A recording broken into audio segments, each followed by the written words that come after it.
Hello everyone. Today I want to talk about something that may be viewed as unconventional, especially in a world where instant gratification is celebrated. An idea deeply rooted in Stoic philosophy, but applied to our modern understanding of male and female choices when it comes to sex and desire. Let's begin by reflecting on an important point from the Stoic philosopher Epictetus, who taught us that self-control and discipline should govern all our actions, including sex. Now, traditionally, many people may view Stoicism as something that downplays the emotional and sensual experiences of life, but it's important to consider that the Stoic perspective on sex, particularly the notion of sex as a biological function rather than a pleasure, is far more complex and relevant than we might think, especially when applied to today's gender dynamics. In today's world, the conversation about sex has evolved dramatically. For centuries, sex and desire were topics steeped in double standards. Women's sexual choices were controlled, criticized, and stigmatized, while men's desires were often more openly accepted, even encouraged. However, today we are witnessing a major shift. Both men and women are reclaiming their sexual agency, but this shift brings with it both new freedoms and new challenges. We live in a time where the ideas of equality, empowerment, and autonomy are celebrated. Women are encouraged to embrace their desires, to make choices about their bodies, and to break free from age-old societal constraints. Similarly, men are also breaking away from the traditionally restrictive notion that their masculinity is tied to sexual conquest or dominance. These are all steps in the right direction toward a more liberated and balanced society. But with that freedom comes a question. How do we, as modern men and women, balance our desires with discipline? How do we enjoy the freedoms of choice without falling into a cycle of excess, where pleasure overtakes reason? This is where the Stoic principles come into play. Stoicism doesn't suggest that we deny our desires altogether. It doesn't tell us to live in a world devoid of pleasure or emotion. Rather, it asks us to cultivate a level of self-awareness and discipline so that we don't allow our desires, especially sexual ones, to control our lives. For both men and women today, this approach is incredibly valuable. The question isn't whether women should embrace their sexual freedom. Of course, they should. But Stoicism asks us, what is the purpose of this freedom? Are we seeking pleasure for the sake of pleasure? Or are we aiming for something more fulfilling? Let's break this down further. Today, many women feel empowered by owning their sexual desires, by engaging in relationships on their own terms, and by rejecting the judgment society has traditionally placed on them. This is an important step in the journey toward equality. However, there is a growing pressure, especially in certain social and media circles, to equate liberation with constant indulgence. The idea of sexual freedom is sometimes misrepresented as the need to always act on desire, to always be in pursuit of pleasure. But if we think about Stoic principles, we understand that true empowerment doesn't lie in how much we indulge our desires, but rather in our ability to choose when and how we engage with them. This brings us to an important point. Desire, whether for men or women, is natural. The Stoics never denied the existence of desire. What they warned against was letting it dictate our lives. In the modern context, this means that both men and women must ask themselves, are my actions aligned with my values? Am I engaging in this relationship or encounter because it brings me closer to who I want to be? Or am I simply chasing a fleeting pleasure? For women, especially in today's world, this is a critical question. Society has swung from repressing female desire to glorifying it. And while it's essential to break free from repression, Stoicism reminds us that unchecked indulgence can be equally harmful. If our choices are driven purely by momentary pleasure, we risk losing sight of our true selves, our deeper desires for connection, love, and self-fulfillment. For men, Stoicism also offers important guidance. The traditional narrative often painted men as the pursuers of pleasure, while women were expected to be the gatekeepers of morality. This outdated idea is finally being dismantled, but it leaves men with the task of rethinking their relationship with desire. In today's world, men are being encouraged to move beyond the narrow definitions of masculinity that equate manhood with sexual conquest. The Stoic approach invites men to think critically about how they express their desires and to seek meaningful relationships rather than fleeting indulgences. It's not about suppressing desire, but about exercising control over it. The world we live in today makes it incredibly easy to be led by our desires. Social media, dating apps, and pop culture often promote an image of success that equates pleasure with happiness. We are constantly bombarded with messages that tell us that the more we indulge, the happier we'll be. But Stoicism teaches us the opposite. Happiness doesn't come from indulging every whim or desire. It comes from knowing ourselves, from controlling our impulses, and from aligning our actions with our values. For both men and women, Stoicism provides a framework for navigating modern relationships and sexual choices.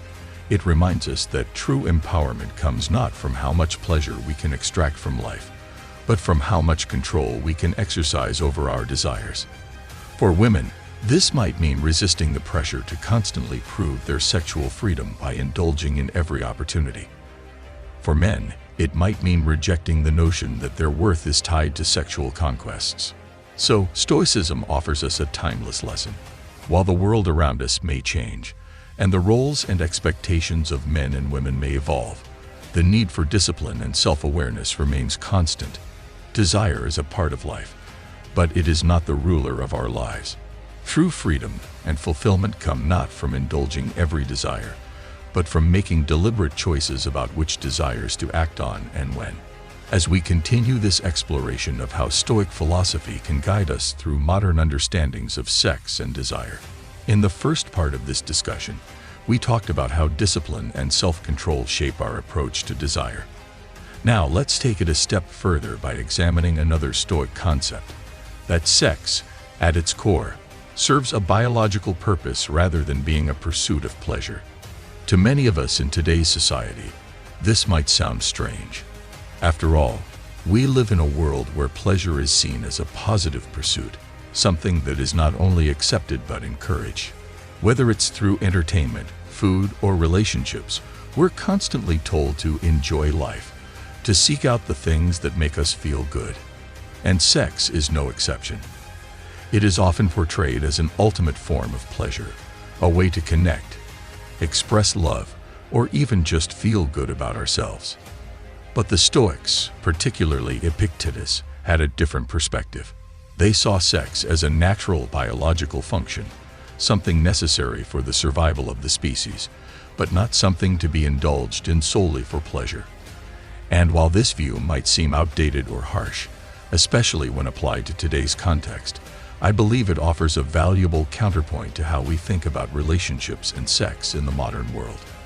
So let's consider the Stoic idea of sex as fulfilling a biological function rather than a pleasure-driven act.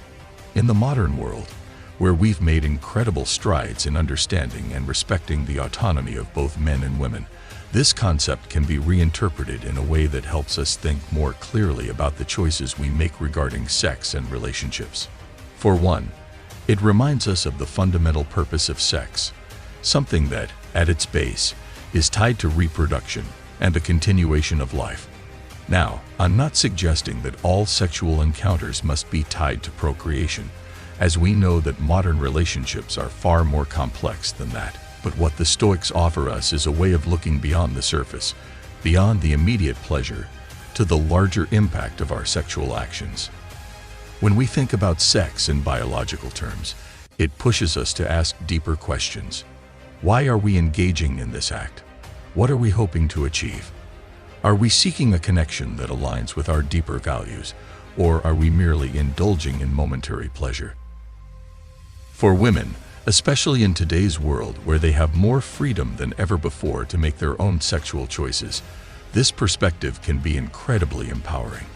If we view sex not just as a pursuit of pleasure, but as something tied to a larger biological and emotional context, it can help women feel more in control of their bodies and their decisions. It encourages a shift away from the idea that sexual freedom is just about having more experiences, and toward the notion that it's about making conscious, deliberate choices that are in line with one's personal values and long-term goals. Consider, for example, the growing conversation around hookup culture. For many women, this culture has been seen as a way to assert sexual independence and to engage in relationships without the constraints of traditional expectations. However, research and personal stories often reveal that many people, women and men alike, feel unfulfilled by this lifestyle. They find that while the freedom to engage in casual relationships is there, it doesn't always lead to long-term happiness or satisfaction. This is where the Stoic idea of sex as a biological function comes into play. It asks us to step back from the immediate gratification of casual encounters and to consider the broader consequences of our actions. Is this encounter something that will help me grow as a person? Does it contribute to my overall well-being? Or am I simply seeking pleasure without thinking about the emotional and psychological aftermath? For men, too, this Stoic principle offers valuable guidance. Traditionally, men have been socialized to view sex as a conquest, something that validates their masculinity. But this view is changing, and rightly so. Men, like women, are starting to recognize that sex isn't just about pleasure or proving oneself. It's about connection, respect, and responsibility. By thinking of sex as a biological function rather than a pursuit of pleasure, men can also start to shift their mindset. Instead of viewing sex as something to be achieved or accumulated, they can begin to see it as a natural part of life that should be approached with thoughtfulness and care. This doesn't mean denying desire, but it does mean aligning those desires with larger values, like respect for others, emotional intelligence, and personal growth. Furthermore, in a world that is increasingly focused on physical health and well-being, the Stoic view reminds us of the connection between our physical actions and our mental and emotional states. Sexual health is not just about the absence of disease. It's about making choices that align with our overall well-being. Are our sexual relationships bringing us joy, fulfillment, and peace of mind? Or are they leaving us feeling empty, confused, or even regretful? This approach is particularly important in the context of today's mental health crisis. We are seeing rising rates of anxiety, depression, and emotional distress, particularly among young people who are navigating complex relationships in an increasingly disconnected world. Many people are using sex as a way to fill emotional voids or to seek validation, rather than addressing the root causes of their emotional struggles. Stoicism teaches us that indulging in pleasure without considering the larger picture often leads to dissatisfaction in the long run. If we view sex through a Stoic lens, we understand that it can be a source of connection, intimacy, and even joy. But it shouldn't be the driving force of our lives. Instead, we should focus on cultivating relationships that are based on mutual respect, shared values, and emotional depth. When we do engage in sexual relationships, it should be with the understanding that they are part of a larger picture, one that includes our physical, emotional, and mental well-being. In today's world, where technology has made casual relationships more accessible than ever before, it can be easy to get caught up in the pursuit of pleasure. But as Stoics remind us, true happiness doesn't come from external pleasures. It comes from within, from aligning our actions with our values and maintaining a sense of discipline and self-awareness. For both men and women, then, this Stoic perspective on sex as a biological function encourages us to be more intentional in our choices. It asks us to move beyond the surface level of desire and to think critically about the role that sex plays in our lives. Are we using it as a tool for connection, for growth, for the fulfillment of a biological and emotional need? Or are we simply indulging in pleasure without thinking about the consequences? By asking ourselves these questions, we can begin to make choices that not only respect our bodies and minds, but also lead us to a deeper sense of fulfillment. The Stoics remind us that it is not pleasure that brings us happiness, but the pursuit of virtue and wisdom. In the context of sex, this means being thoughtful, disciplined, and respectful in our relationships, so that we can build a life that is not just pleasurable but meaningful.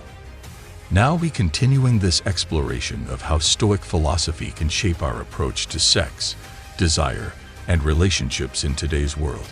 In the first part of this journey, we discussed the importance of discipline and self-control when it comes to desire.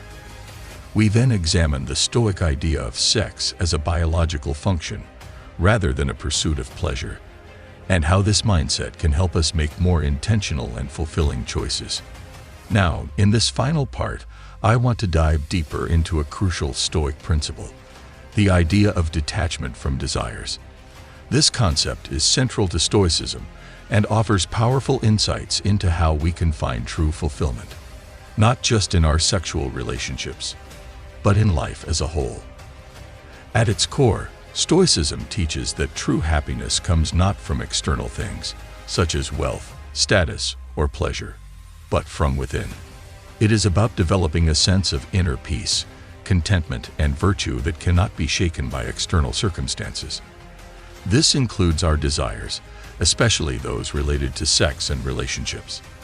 In the modern world, where desire is often placed at the forefront of our pursuits, the Stoic approach of detachment offers a counterbalance, reminding us that chasing every desire can lead to dissatisfaction rather than fulfillment.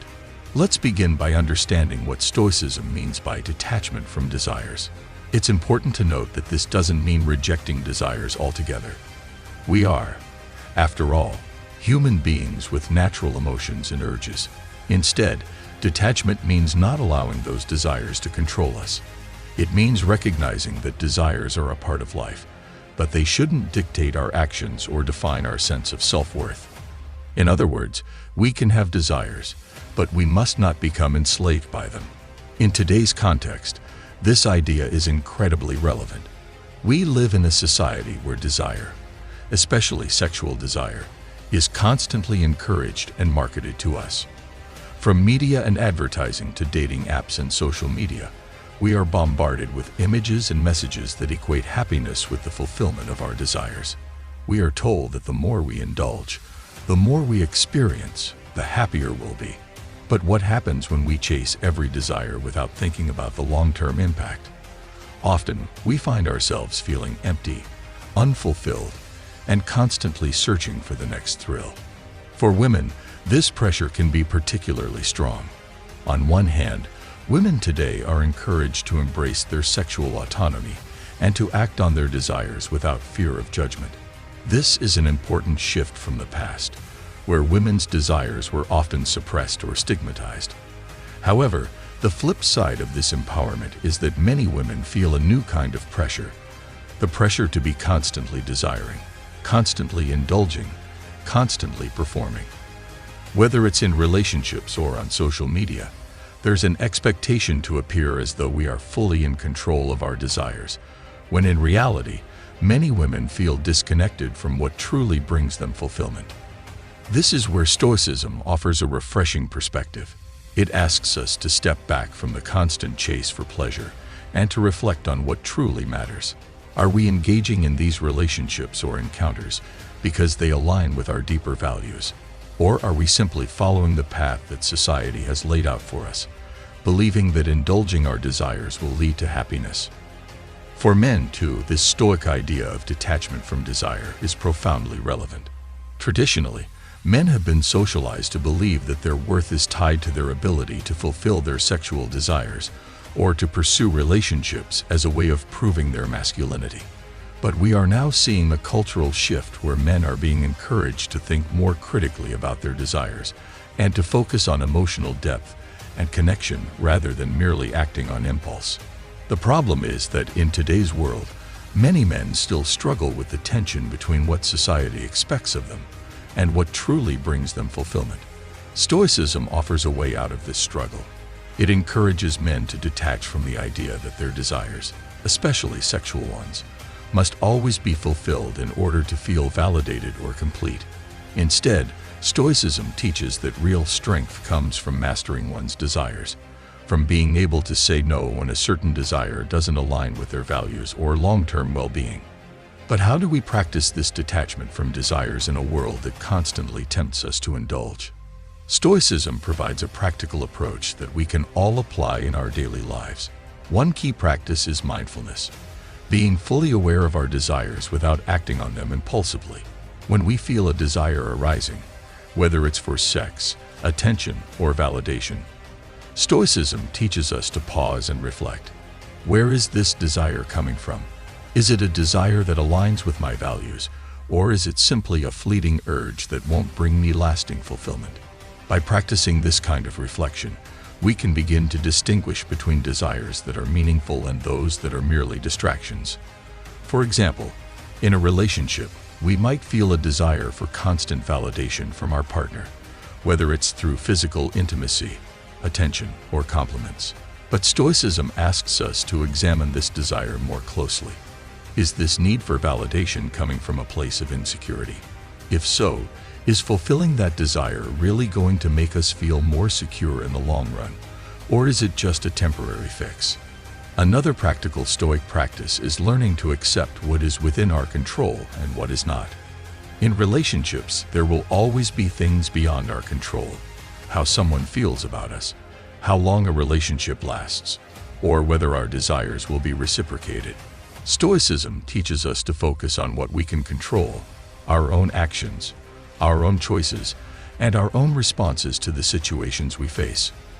By accepting that we cannot control everything, we free ourselves from the anxiety and frustration that often come from unfulfilled desires. For both men and women, this detachment from desires doesn't mean giving up on relationships or intimacy. On the contrary, it means approaching relationships with greater intentionality and mindfulness. It means recognizing that true fulfillment doesn't come from chasing every desire, but from cultivating deep connections based on shared values, respect, and emotional intimacy. In today's fast-paced, hyper-connected world, where desire is often equated with success, Stoicism reminds us that we don't have to play that game. We can step back from the endless pursuit of pleasure and focus on what truly matters: our inner peace, our emotional well-being, and the relationships that bring us lasting joy, not just fleeting satisfaction. This approach can be incredibly liberating.